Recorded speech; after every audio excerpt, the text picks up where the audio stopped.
আসসালামু আলাইকুম। এখানে 3 রকমের ব্রেইন রয়েছে এবং এই 3 রকম ব্রেইনের সাথে প্রায় 200 জনেরও বেশি শিক্ষার্থীর যে ফলাফল ঘটেছিল সেই ফলাফলের একটা জীবনের সাথে সম্পর্ক, সেই জিনিসটা হচ্ছে এটার সাথে রিলেটেড। তো এই ঘটনাটাকে একটু শেয়ার করি। সেটি হচ্ছে প্রায় 2 শতাধিক শিক্ষার্থী যারা গ্রামে মা বাবার সাথে থাকতো, ওই শিক্ষার্থীরাই করছে কি, এইচএসসি মানে মেট্রিকের পরে আরো ভালো ফলাফলের জন্য শহরে গিয়েছে এবং শহরে যাওয়ার পরে কয়েক বছর পড়াশোনা করলো, এইচএসসি পরীক্ষা দিল, তারপরে কেউ কেউ হচ্ছে অ্যাডমিশন টেস্ট দিল।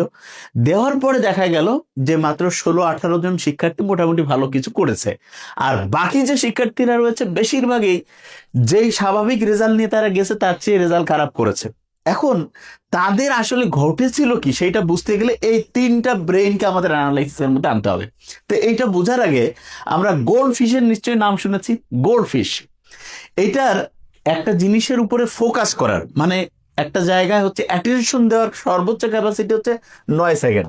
তা যে কেউ বলবে যে 9 সেকেন্ড এটা তো খুবই কম, কিন্তু সবচেয়ে ভয়ঙ্কর যে দিকটা সেটা হচ্ছে মাইক্রোসফট কোম্পানির নাম আমরা শুনছি নিশ্চয়ই, বিল গেটসের যে বড় কোম্পানি, সেই কোম্পানি বেশ কিছুদিন আগে একটা গবেষণা করছে, করে হতবাক হয়ে গেছে।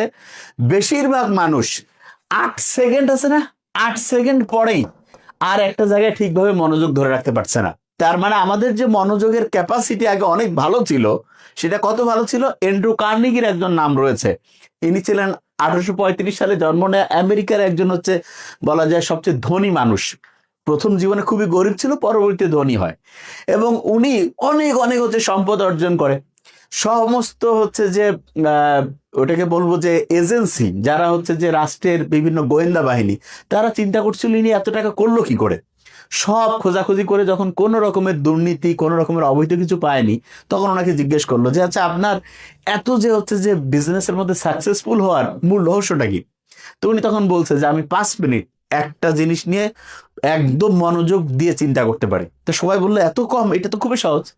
তখন তাদেরকে জিজ্ঞেস করা হয়েছিল ঠিক আছে আপনারা চেষ্টা করে দেখুন পারেন কিনা। বেশিরভাগ জন 2.5-3 মিনিট 3.5 মিনিট করে হচ্ছে ফোকাস রাখতে পেরেছিল। তার মানে ভালো ভালো অফিসিয়াল তারা 3-3.5 মিনিট পর্যন্ত রাখতে পারতো, আর এন্ড্রু কার্নিগি 5 মিনিটের বেশি। তার মানে জীবনে সফল হওয়ার ক্ষেত্রে ফোকাস ধরে রাখার মারাত্মক গুরুত্ব রয়েছে।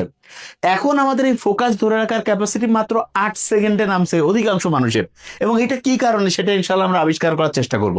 এখন যে জিনিসটা মোস্ট ইম্পর্টেন্ট সেটা হচ্ছে বর্তমান সময়ে কোকেন, হিরোইন, মরফিন, এই যে বিভিন্ন নেশা জাতীয় জিনিস আছে, এইটা যতটা ক্ষতি করে তার চেয়ে বেশি ক্ষতি করে যে কোনো রকমের হচ্ছে অশ্লীল ভিডিও ছবি যে রয়েছে এগুলো। আর অনেকে বলবে যে ভাই এটার কারণটা কি। এটার কারণটা হচ্ছে আমরা যে 3টা ছবি দেখিয়েছিলাম সেখানে আবার ফিরে যাব। সবচেয়ে ভয়ঙ্কর যেটা, কেউ যদি অশ্লীল ভিডিও কিংবা হচ্ছে যে ছবি চিন্তা ভাবনা করতে থাকে, তখন দেখা যায় তার মস্তিষ্কের সবচেয়ে গুরুত্বপূর্ণ একটা অংশ যেটা নাম হচ্ছে প্রিফ্রন্টাল কর্টেক্স। কি নাম? Prefrontal cortex. এই প্রিফ্রন্টাল কর্টেক্স এর মধ্যে যে গ্রে ম্যাটার আছে, কি নাম? Grey matter. এই গ্রে ম্যাটার আস্তে আস্তে ধ্বংস হতে থাকে এবং সবচেয়ে ডেঞ্জারাস জিনিস হচ্ছে গ্রে ম্যাটার অসংখ্য কাজের মধ্যে সবচেয়ে 2টা সেরা কাজ করে। কি কি সেই 2টা সেরা কাজ? একটা হচ্ছে আমরা কোনো বিষয়ে যে ডিসিশন নেই মানে সিদ্ধান্ত নেই, সেই সিদ্ধান্ত নেওয়ার ক্যাপাসিটি এবং তথ্যকে প্রসেস করার যে ক্যাপাসিটি, প্রসেস তথ্যকে প্রক্রিয়াজাত করার যে ক্যাপাসিটি, সেইটা হচ্ছে করে হচ্ছে এই গ্রে ম্যাটার। এবং আরেকটা ইন্টারেস্টিং জিনিস রয়েছে, সেটি হচ্ছে প্রিফ্রন্টাল কর্টেক্স এবং হিপ্পোক্যাম্পাস। এই 2টা আমাদের তথ্যকে মনে রেখে সেইটা পরীক্ষার হলে বা প্রয়োজনের সময় হচ্ছে মনে রেখে আবার ওই তথ্যটা খেয়াল করে উত্তর দেওয়ার যে ক্যাপাসিটি সেটাও নিয়ন্ত্রণ করে। তার মানে প্রিফ্রন্টাল কর্টেক্স যদি ধ্বংস হতে থাকে তাহলে গ্রে ম্যাটার ধ্বংস হচ্ছে। গ্রে ম্যাটার ধ্বংস হলে কেউ একটা জীবনের ডিসিশন নেওয়ার যে ক্যাপাসিটি সেইটার মধ্যে ধ্বংস হয়, তথ্যকে প্রসেস করার যে ক্যাপাসিটি সেইটা ধ্বংস হয়, এবং পড়া মনে রেখে সেটা খেয়াল রাখার যে দক্ষতা সেটাও কমে যায়। এবং আমরা শুনলে অবাক হয়ে যাব, কেউ যদি কোকেন বা যে কোনো রকমের ড্রাগ ব্যবহার করে তাহলে তার দেখা যায় ব্রেইনে 200% পর্যন্ত হচ্ছে ডোপামিন ক্ষরণ হতে পারে। আর কেউ যদি অশ্লীল কোনো ভিডিও, ছবি এরকম কোনো কিছুর সাথে যুক্ত করে তাহলে দেখা যাবে প্রায় 250% পর্যন্ত ডোপামিন ক্ষরণ বেশি হয়। তারা অনেকে মনে করবে ডোপামিন কি খারাপ। ব্যাপারটা ডোপামিন খারাপ ভালো না। মূল ব্যাপারটা হচ্ছে ডোপামিনকে আমরা তুলনা করতে পারি ভোল্টেজের সাথে। আমরা এই যে ইলেকট্রনিক ডিভাইসগুলো চালাচ্ছি এটার জন্য কারেন্ট রয়েছে, কারেন্টের ভোল্টেজ আছে। আমরা জানি যে ভোল্টেজ একটা স্বাভাবিক মানে যদি থাকে তাহলে সব ডিভাইসগুলো ঠিকভাবে কাজ করবে। আর ভোল্টেজ যদি হাই হয়ে যায়, হাই ভোল্টেজ, তখন কি হয়ে যায়, যে কয় না 440 হয়ে গেছে, জিনিসপত্র ধ্বংস হয়ে গেছে, ইলেকট্রনিক ডিভাইস যে রয়েছে সেটা কি হয়ে গিয়েছে, দেখা গিয়েছে যে পুড়ে গিয়েছে। এবং অনেক সময় যে বজ্রপাত হয় তখন কিন্তু হাই ভোল্টেজ তৈরি হয়।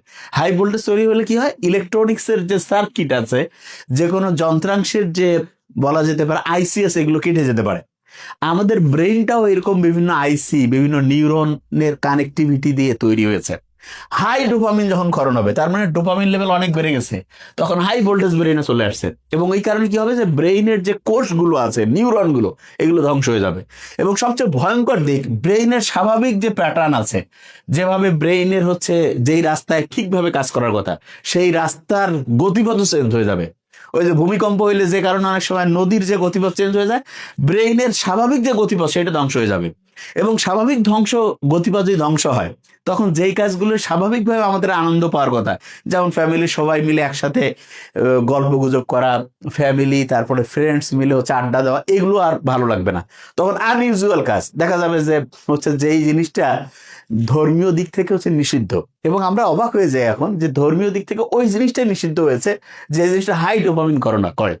এবং হাই ডোপামিন ক্ষরণ করলে যেটা হয় সেটা হচ্ছে, স্বাভাবিকভাবে আমাদের একটা কাজ করলে যখন ডোপামিন স্বাভাবিক ক্ষরণ হয়, তখন আমরা ওই কাজটা করতে পছন্দ করি। তখন দেখা যায়, যেমন অনেকটা নামাজ পড়ার সময়, নামাজ পড়লে যারা রেগুলার নামাজ পড়ে, তারা কিন্তু যতক্ষণ আজান হয়েছে নামাজ পড়ে নাই, বলে যে ভাই একটু ভালো লাগতেছে না, নামাজ পড়লো, বলছে হ্যাঁ গাটা একটু পাতলা লাগতেছে, মানেটা কি, তার মানে স্বাভাবিকভাবে তার নামাজ পড়ার পরে ডোপামিন ক্ষরণ হয়। ডোপামিন স্বাভাবিক লেভেলে যদি ক্ষরণ হয়, তাহলে আমাদের ফোকাস করার ক্যাপাসিটি, আমাদের ডিসিশন নেওয়ার ক্যাপাসিটি, তারপরে যেটা বলে আমাদের মস্তিষ্কের যে হচ্ছে যে কোষগুলোর যে স্বাভাবিক গতিপথ, এটা ঠিক থাকবে। আর কোনো কারণে যে কেউ, সেটা ওই খারাপ ড্রাগ হোক, অশ্লীল ছবি হোক, ভিডিও হোক, যে কোনো কিছু হোক, এগুলোর মাধ্যমে যদি ব্রেইনে হাই ডোপামিন তৈরি করতে থাকে, তখন দেখা যাবে তার ব্রেইনের যে অসাধারণ ক্ষমতা আল্লাহ দিয়েছেন, সেই ক্ষমতা আস্তে আস্তে ধ্বংস হয়ে যাবে। এবং এইটার কারণে এখন দেখা যাচ্ছে এডিএসডি। এটা কি? এটা হচ্ছে attention deficit hyper activity disorder. এই যে এটার কয়েকটা সাইন আছে, যেমন দেখা যাবে কিছু ছেলে পেলে আছে না, যে খুব তাড়াহুড়া করে হাঁটতেছে, মনে হচ্ছে দৌড়াচ্ছে। এইটা মূলত অ্যাটেনশন ডিফিসিট হয়েছে, এবং একটা জিনিসে ফোকাস করার ক্যাপাসিটি নেই। এবং দেখা যায় যে জীবনের যে নির্দিষ্ট গোল, সেই গোল ওরিয়েন্টেড কোনো হচ্ছে কাজে করছে না, কিন্তু সারাদিন ব্যস্ত। তার মানে তার মনোযোগ ধরে রাখার যে ক্যাপাসিটি, সেটা ধ্বংস হয়েছে। এবং এই কারণে দেখা যায়, আগেকার দিনে যখন আমাদেরকে এই যে পাক ভারত উপমহাদেশের মানুষজনকে শাসন করত, তখন বিভিন্ন কি দিয়েছিল, মানে হচ্ছে বলা যেতে পারে মদ, তারপরে নেশা জাতীয় জিনিস ধরাই দিয়েছিল। আর এখন মুসলমান বা অন্য যে কোনো ধর্মের যারা তরুণ ছেলে মেয়ে, তাদেরকে ধ্বংস করার জন্য এই যে অশ্লীল ভিডিও, তারপর হচ্ছে কি বলে ছবি, এই যে অপ্রয়োজনীয় হচ্ছে নগ্ন হচ্ছে ইনস্টাগ্রাম ছবি, এই যে জিনিসগুলো, এগুলোর মাধ্যমে ব্রেইনে হাই ডোপামিন ক্ষরণ হচ্ছে এবং ব্রেইনের কোষগুলোকে ধ্বংস হচ্ছে। আমরা ওই ছবিতে একটু পরে যাব। এবং এইটা এতটাই ডেঞ্জারাস, আফিম যুদ্ধ দুইবার হয়েছে।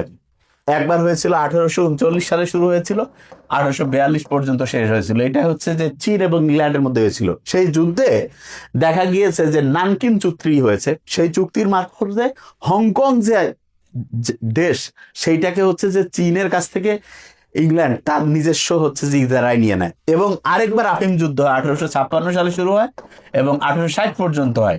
সেই দ্বিতীয় যুদ্ধ যে হয়েছিল, সেই যুদ্ধটাও কি ছিল, মূলত আফিম কেনা বেচা করতো।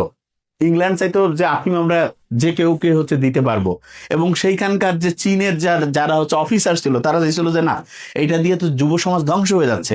এবং সেই সময় অন্যায় একটা যুদ্ধ করলো, এবং সেই যুদ্ধে দেখা গেল জিতলো কিন্তু হচ্ছে অন্যায়কারী, যে তারাই জিতছে শক্তির উপর ভিত্তি করে, এবং জিতে তারা অন্যায় চুক্তি করলো এবং বিভিন্ন যে চীনের যে পোর্ট ছিল সেগুলো দখল করে নিয়ে আফিমের ব্যবসা নিরবিচ্ছিন্ন ভাবে করতো। তা আফিম যতটা আমাদের জন্য ওই সময়ে জনসাধারণ ইয়াং ছেলে মেয়ের জন্য যতটা ক্ষতি করছিল, তার চেয়ে এখন ক্ষতির বেশি। কারণ হচ্ছে অশ্লীল এইরকম বিভিন্ন ভিডিও, তারপরে ছবি, তারপরে অপ্রয়োজনীয় জিনিস, যেটা এক কথায় ধর্মীয় দৃষ্টিকোণ থেকে নিষিদ্ধ।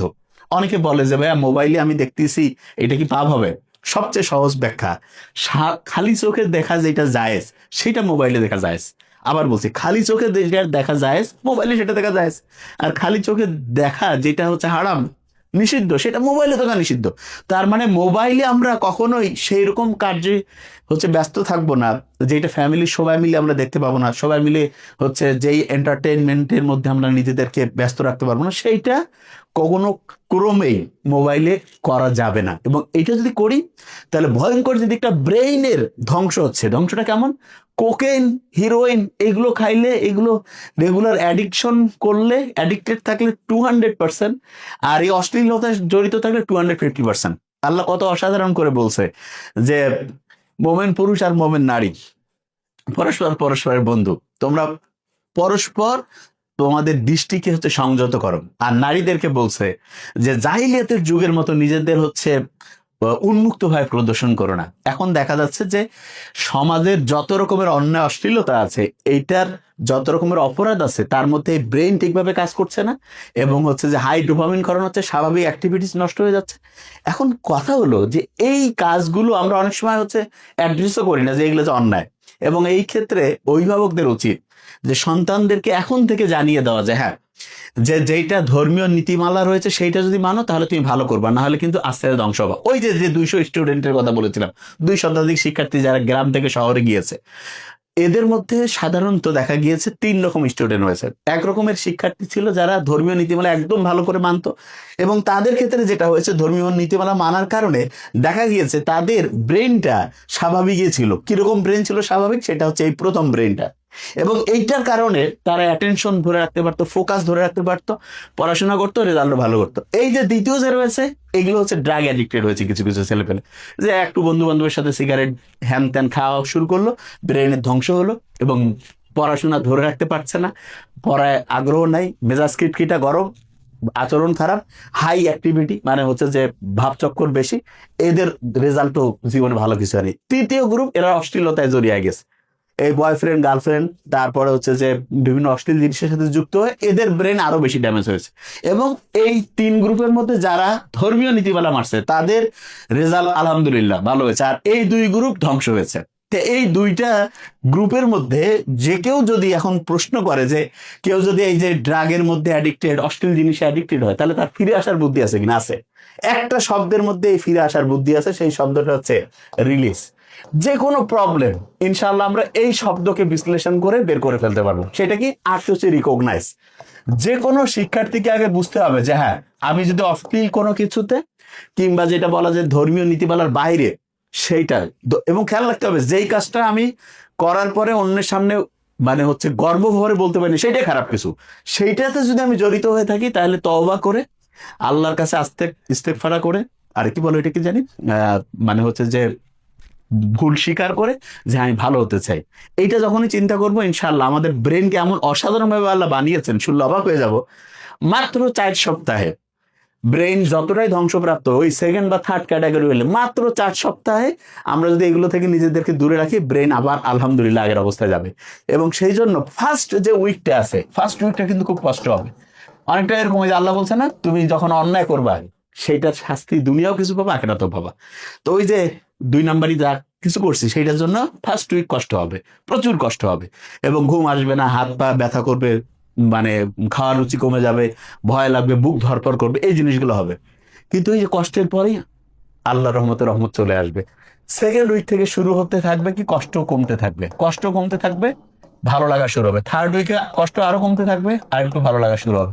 ফোর্থ উইকে গিয়ে আমরা দেখবো ও আলহামদুলিল্লাহ এত সুন্দর আমাদের অ্যাটেনশন চলে আসতেছে, বন্ধু বান্ধব ফ্যামিলির লোকজনের সাথে কথা বলতে ভালো লাগতেছে। তখন মনে হবে যে কি আজে বাজে কাজের মধ্যে নিজেকে ব্যস্ত রাখছে, তখন আস্তে আস্তে ভালো লাগার মধ্যে আমরা চলে যাব।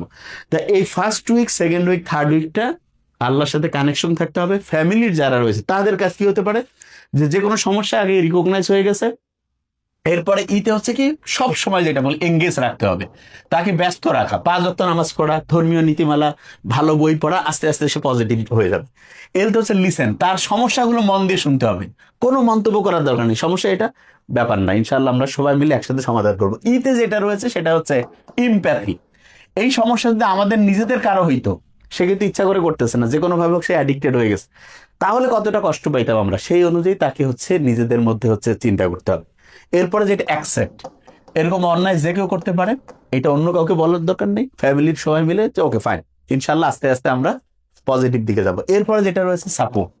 সাপোর্টের ক্ষেত্রে আমরা সবসময় বলি যে কোনো রকমের প্রশ্ন জিজ্ঞাসা না করে, সে যেই রকম সুযোগ সুবিধা চায় তাকে হচ্ছে কোনো কটু কথা না বলে, তাকে তুলনা না করে, তার হচ্ছে যে নেগেটিভ দুর্বল জিনিসটা আঘাত না করে তাকে পজিটিভ ওয়েতে হচ্ছে হেল্প করা। এরপরে যেটা এনকারেজ, এনকারেজ মানে তাকে বোঝানো যে হ্যাঁ ইনশাআল্লাহ 99% যদি কেউ চায় মন থেকে, ইনশাআল্লাহ সে সফল হবে। এবং সেই রকম যে অন্যায়, অশ্লীলতা, যে কোনো রকমের বদ অভ্যাস থেকে নিজেকে বের করে আনতে পারবে। এবং খেয়াল রাখতে হবে, অন্যায় যেটা করছে আল্লাহ কিন্তু আমাদের বানিয়েছে, আমাদের মধ্যে ভালো খারাপ সব বৈশিষ্ট্য আছে। খারাপ বৈশিষ্ট্যটা কারোর মধ্যে সঙ্গত সে কোনো কারণে যদি প্রকট হয়, চাইলে আমরা ধর্মীয় বই পড়ে ভালো মানুষজনের সাহচর্য থেকে ইনশাল্লাহ খারাপ জিনিসগুলোকে দূর করে আস্তে আস্তে ভালোর দিকে যেতে পারি। এবং যখনই একটা ফ্যামিলি, একটা সোসাইটি ভালোর দিকে যাবে, অটোমেটিক দেশ এবং মানুষ অসাধারণ হবে। Thank you so much. আসসালামু আলাইকুম।